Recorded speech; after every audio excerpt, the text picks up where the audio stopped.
গণিতত সংখ্যাৰেখা এডালৰ বহুতো ব্যৱহাৰ আছে। ইয়াক পাটীগণিতৰ কাৰ্যকলাপ যেনে যোগ, বিয়োগ আদি কৰিবলৈ ব্যৱহাৰ কৰা হয়।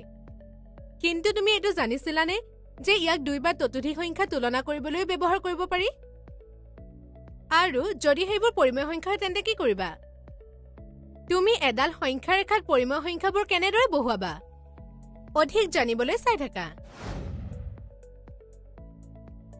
সংখ্যাবোৰ বাওঁফালৰ পৰা সোঁফালে বৃদ্ধি হয়, সংখ্যাবোৰ সোঁফালৰ পৰা বাওঁফালে হ্ৰাস হয়। চোৱা যে বাওঁফালৰ সংখ্যাটো সোঁফালৰ সংখ্যাতকৈ সৰু, আনকি পৰিমেয় সংখ্যাৰ বাবেও।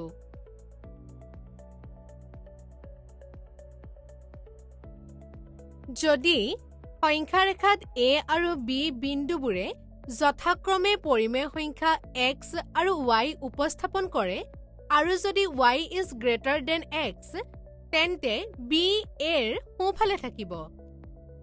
সংখ্যাৰেখাত পৰিমেয় সংখ্যা -1/2 আৰু 1/2 উপস্থাপন কৰিবলৈ সংখ্যাৰেখাত বিন্দু বিচাৰি উলিয়াও আহা।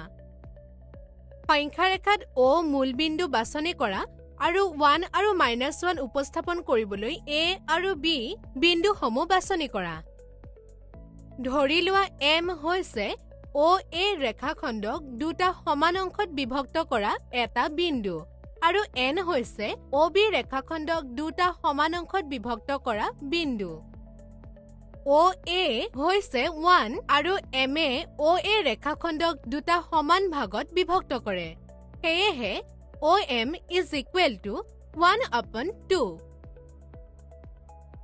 গতিকে M এ পৰিমেয় সংখ্যা 1/2 উপস্থাপন কৰে বুলি কোৱা উচিত। লগতে ON is equal to 1/2। কিন্তু N Oৰ পৰা ঋণাত্মক দিশত আছে। গতিকে এইটো কোৱা উচিত যে N এ পৰিমেয় সংখ্যা -1/2 উপস্থাপন কৰে। এতিয়া আমি 1/3 আৰু 2/3 ক সংখ্যাৰেখাত উপস্থাপন কৰোঁ আহা। 1/3 আৰু 2/3 দুয়োটাৰ হৰ 3। গতিকে আমি ৰেখা OA ক 3টা সমান অংশত বিভক্ত কৰোঁ আৰু ধৰো P আৰু Q এই বিভাজনৰ দুটা বিন্দু। ইয়াত OP is equal to PQ is equal to QA is equal to 1/3।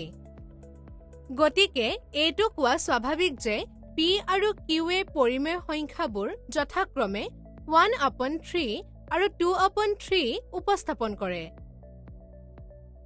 একেদৰে আমি -1/3 আৰু -2/3 উপস্থাপন কৰিবলৈ সংখ্যাৰেখাত বিন্দুবোৰ বিচাৰি পাম।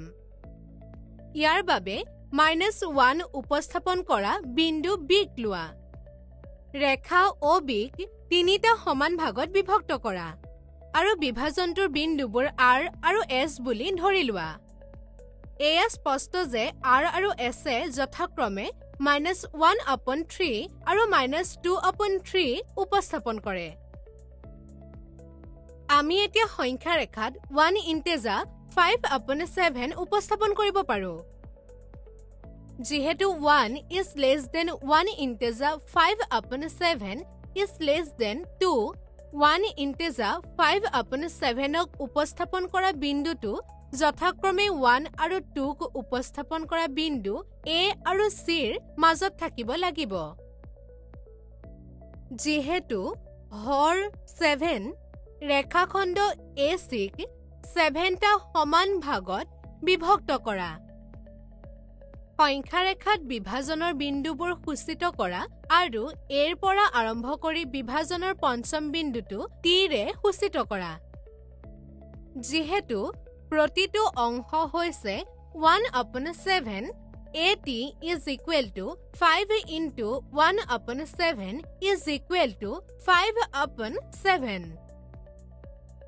আৰু OT is equal to 1 integer 5/7।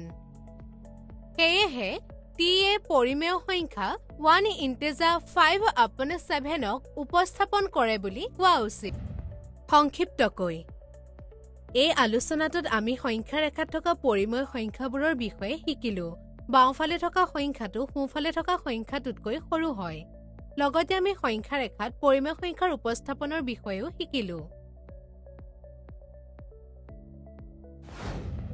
আমি এডাল সংখ্যা ৰেখাত পৰিমেয় সংখ্যাবোৰ কেনেকৈ উপস্থাপন কৰিব লাগে শিকিলো। সংখ্যাৰ পৃথিৱীখন আকৰ্ষণীয় আৰু সেইবোৰৰ আশ্চৰ্যকৰ ধৰ্মৰে পৰিপূৰ্ণ হৈ আছে যিয়ে পৃথিৱীখনক গতিশীল কৰি তোলে। সংখ্যাৰ এই সুন্দৰ আৰু আকৰ্ষণীয় পৃথিৱীখন অন্বেষণ কৰো আহা আৰু বহুতো ধৰ্ম শিকো আহা। তুমি তোমাৰ বাস্তৱ জীৱনত সেই নিয়মবোৰ প্ৰয়োগ কৰিবলৈ সক্ষম হ'বা। অধিক জানিবলৈ লগত থাকা।